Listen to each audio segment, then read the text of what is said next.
Bonjour à tous, bonjour à toutes, je suis Fiona Radkoff, IAIPR d'anglais. Une enseignante me fait part d'une classe qu'elle a en ETLV.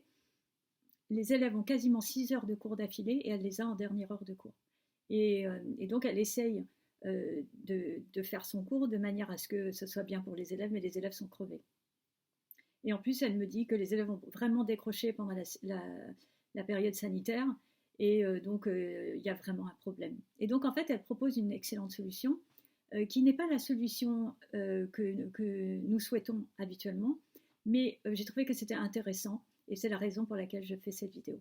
Ce qu'elle a proposé avec le professeur d'enseignement technologique, c'est en fait de diviser la classe en deux.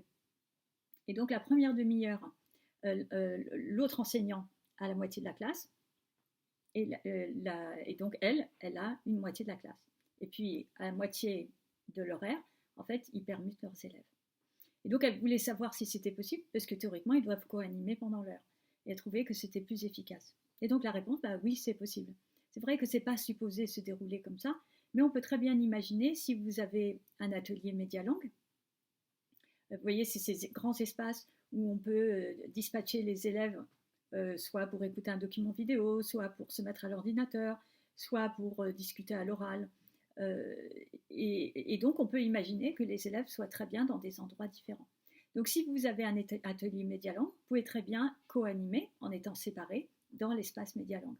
Mais si vous n'avez pas l'espace médialangue, on peut très bien imaginer 2 salles de classe qui sont côte à côte pour pas que les élèves traversent un long espace entre à la moitié de l'heure. Mais en fait, très bien imaginer que le cours se déroule dans 2 espaces différents avec le professeur de TLV, le professeur d'enseignement technologique d'un côté et le professeur d'anglais de l'autre. Donc ce n'est pas ce qu'on souhaite à la base, mais c'est quand même la souplesse qu'on recherche et l'efficacité.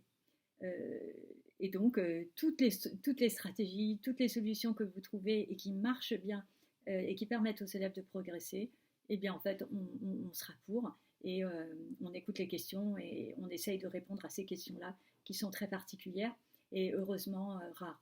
Mais sachez que c'est possible. Voilà, je vous souhaite à tous et à toutes une excellente continuation. Au revoir.